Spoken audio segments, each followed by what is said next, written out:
The sun had only begun to lift itself over the horizon, sending a warm golden glow across a small roadside diner. It was the kind of morning where the coffee steamed a little longer, the bacon sizzled a little louder, and time seemed to move just a bit. Slower group of bikers from the Hells Angels had stopped for breakfast. Their leather jackets and heavy boots gave them the kind of presence most folks instinctively stepped away from, but those men carried more history than their vests ever revealed. Life had marked them in its own quiet ways.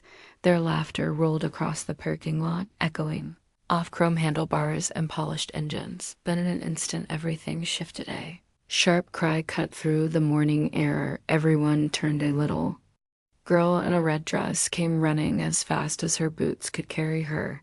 Her hair was tangled, her face streaked with tears and dust, her voice trembling with fear. "Please," she cried, pointing down the road with a shaking hand. "They're hurting my mama, please. Somebody help her." The diner fell into complete stillness. Even the engines seemed to fall quiet. A few truckers looked up unsure, but no one stepped forward.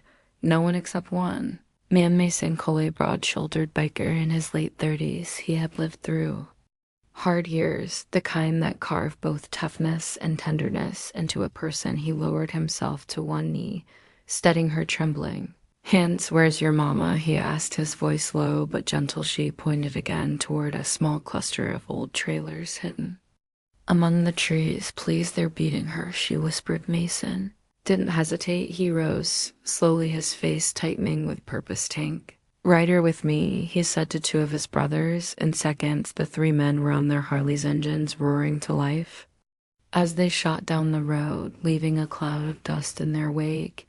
Inside the diner, one of the bikers wrapped the little girl in a warm leather jacket. She sat by the window, watching the road with wide, frightened eyes.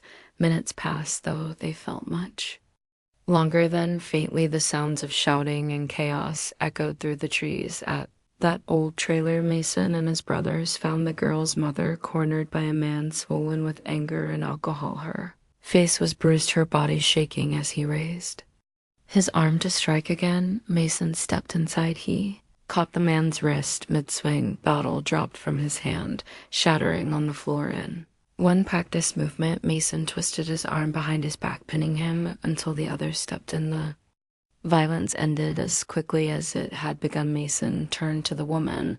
"You all right, ma'am?" His voice gentler now. She nodded, tears slipping down her cheeks. Sirens soon approached from down the road.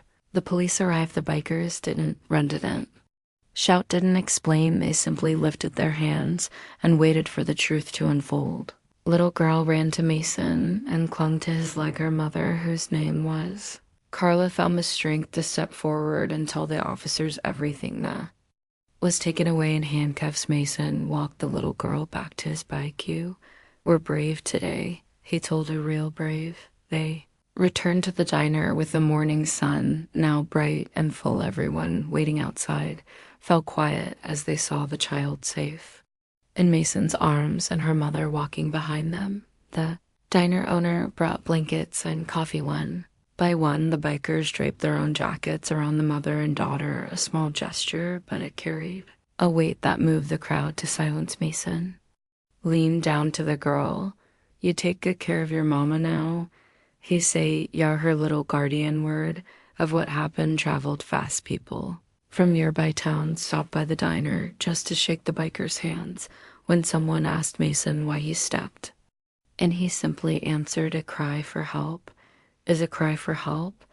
Doesn't matter who you are." In the weeks that followed, neighbors helped Carla and her daughter rebuild their lives. A furnished apartment appeared through the kindness of strangers. Local families dropped off groceries, and every Sunday morning, a small line of motorcycles would pull up outside to check in on them.